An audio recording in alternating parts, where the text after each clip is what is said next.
का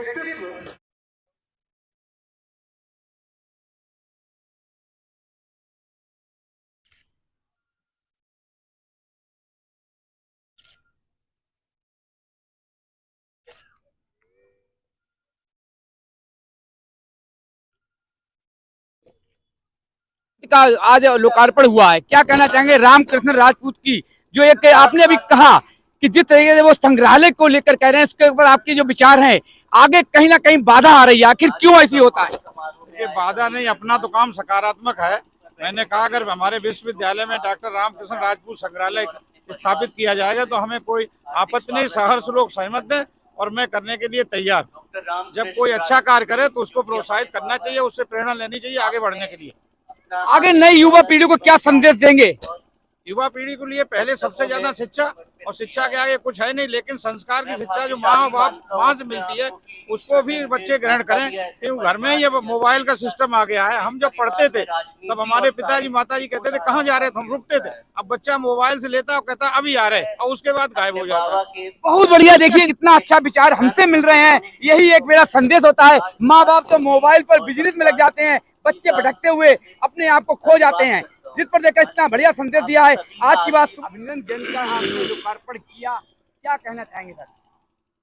ये डॉक्टर रामकृष्ण राजपूत से के ऊपर लिखा गया है अभिनंदन ग्रंथ, और वाकई में उनके द्वारा जिस तरह से फर्रुखाबाद जनपद के लिए जो उन्होंने साहित्य के क्षेत्र में जो काम किया है, और इस पूरे देश के अंदर पूरे हिंदुस्तान में जिस तरह से फर्रुखाबाद के जनपद का नाम गौरवान्वित किया, उसमें सब कुछ है। और उन्होंने ए से लेके जेड तक, उनकी शुरू से लेके आखिर तक, मैंने यहाँ तक देखा कि 75 साल में 75 घंटे का उन्होंने जो जेल में बैठे वो भी पुलिस का वो भी लिखा है। वो कोई चीज़ उन्होंने तथ्य छिपा नहीं है। आदमी वैसे कोई पॉजिटिव चीज़ों में नेगेटिव चीज़ें छोड़ देता है, उन्होंने वो भी नहीं छोड़ा है। तो इसलिए मुझे लगता है कि आज के दिन उनका बहुत बहुत आभार, उनके ढेर सारी जन्मदिन की शुभकामनाएं भी। जिस तरीके से उनका सपना है एक हमारे नाम का संग्रहालय बने, 78 वर्ष हो गए। कल हमारी जब आज की बात से बात हुई तो उनका ये कहना था मेरा आखिरी पड़ाव है, मौत तो निश्चय ये सबको आनी है। एक सपना अगर रामकृष्ण जी का पूरा होगा तो इतिहास के पन्नों में लिखा जाएगा। देखिए, इसमें डॉक्टर अनार सिंह से बात हो गई, पहले भी इससे बात हुई थी। वो इस तरह का एक शोध संस्थान उनके विश्वविद्यालय में बना देंगे। उस शोध का विषय जो उनका जो संग्रहालय का जो साहित्य से जुड़ी हुई और फर्रुखाबाद के इतिहास से जुड़ी हुई चीजें हैं, या हिंदुस्तान के से जुड़ी हुई इतिहास से, जैसे भोजपत्र है, स्वर्ण पत्र है, कई चीजें मैंने भी स्वयं देखी हैं, वो शोध का भी विषय है। तो उसमें विश्वविद्यालय में हो जाएगा, उस नाम से उन्होंने नाम के लिए भी कहा, और हम लोग प्रयास करेंगे जल्दी बढ़िया से। सर, जिस तरीके से आज अभिनंदन ग्रंथ का लोकार्पण आपने किया और आपने काफी मीटिंगें की, एक इतिहास में रहा सब कुछ, लेकिन फर्रुखाबाद के नाम पर बेचारे वंचित रहे, लेकिन आपने इतना कार्य अच्छा करा दिया कि सांस्कृतिक कार्यक्रम भी हुए, उनका सब कुछ हो गया, लेकिन उनका एक सपना रह गया है। जिस तरीके से हमारे नाम से संग्रहालय बने, कह दिया नार सिंह जी ने, आप लोगों का कितना सहयोग रहेगा उसकी कब?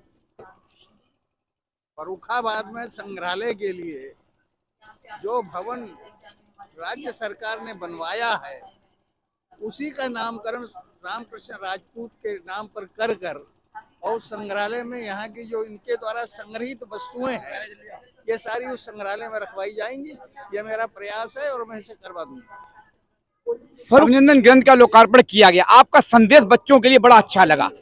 जो एक सपना राजपूत जी का है कि संग्रहालय को लेकर विधायक जी भी बोल गए, नार सिंह भी बोले, संदेश केवल एक सपना ही रह जाता है और कागज की कार्रवाई, कागजों में दीमक खाने के सिवा कुछ नहीं होता है। इस पर आप क्या कहेंगी? नहीं, मैं जरूर प्रयास करूंगी, क्योंकि हमारे जनपद में होना चाहिए। जब इतने अच्छे साहित्यकार हैं और इतने अच्छे ग्रंथ लिख रहे हैं तो उसके लिए हमारे पास एक ऐसा पुस्तकालय बड़ा होना चाहिए जहाँ पे आगे की जनरेशन को भी बहुत प्रेरणा मिले यहाँ से। जय हिंद दोस्तों, आज की बात न्यूज पर एक बार फिर से अभिनंदन ग्रंथ का लोकार्पण हुआ, रामकृष्ण राजपूत, लेकिन एक सपना अभी अधूरा है कि हमारे नाम का संग्रहालय होना चाहिए। 78 वर्षीय रामकृष्ण राजपूत का जो योगदान इतिहास को लेकर, शायद इतिहास के पन्नों में भी जगह कम पड़ जाएगी अगर इनका उदाहरण लिखा जाए तो। जिस तरीके से यहाँ पे सांसद विधायक सभी पहुंचे हैं, केवल एक सपना दिखाकर गए हैं। अध्यक्ष जी हैं जो अध्यक्ष की बहुत पुराना इतिहास रहा है, पूर्व विधायिका के साथ में भी उस समय। सर, क्या कहेंगे? आज बड़ा अच्छा लगा, अभिनंदन ग्रंथ का लोकार्पण हुआ है। माननीय डॉक्टर रामकृष्ण राजपूत जी का जो व्यक्तित्व है और जो कृतित्व है, और विशेष रूप से जो साहित्य के क्षेत्र में उनकी जो उपलब्धियां हैं, और उन्होंने जिन पुस्तकों को अब तक प्रकाशित कराया है, पढ़ने से पता चलता है कि डॉक्टर रामकृष्ण राजपूत जी का अध्ययन विशद है, और उन्होंने केवल प्राचीन इतिहास पर ही अपना दृष्टिपात नहीं किया है, अपितु आधुनिक इतिहास और फर्रुखाबाद की जो उपलब्धियां हैं उनको भी उन्होंने अपनी लेखनी के माध्यम से लोगों के सामने रखने की कोशिश की है।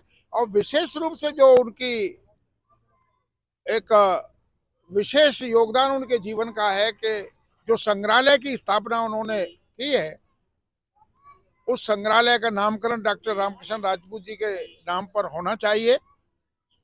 प्रदेश सरकार को इस क्षेत्र में पहले ही उनके नामकरण की घोषणा कर देनी चाहिए थी, परंतु जिन कारणों से भी वो घोषणा नहीं हो सकी है, हम लोगों का प्रयास होगा कि प्रदेश सरकार इस संग्रहालय का नामकरण डॉक्टर रामकृष्ण राजपूत जी के नाम पर करे, और उसकी प्रगति के लिए, विकास के लिए जो भी अन्य योजनाएं हो सकती हैं उनको भी शासन को क्रियान्वित करना चाहिए। और इसके लिए अलग से डॉक्टर रामकृष्ण राजपूत जी की जो ये उपलब्धि है उसके लिए उन्हें विशेष रूप से सम्मानित करने की जरूरत है।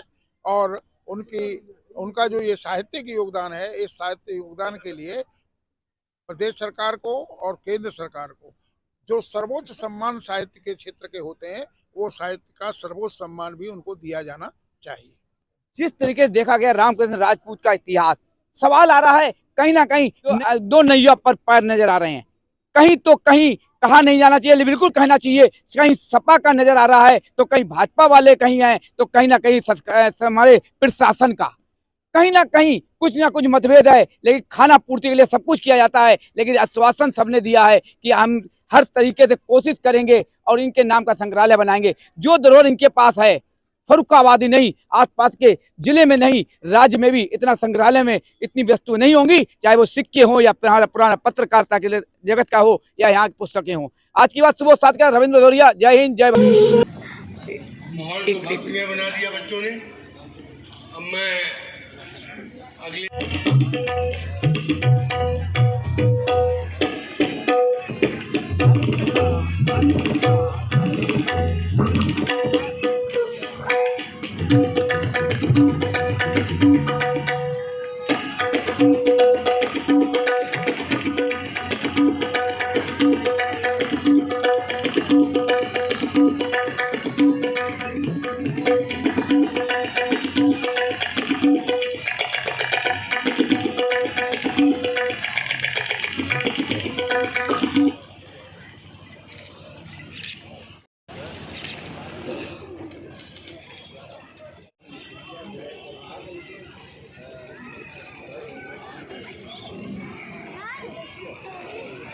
इधर देखो,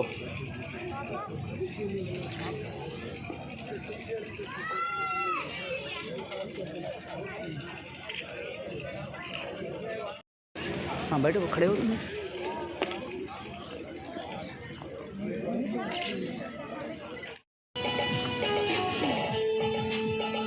कीबोर्ड में सक्षम प्रियांशी। और कोई बच्चा जो बैठा और रह गया और भूल से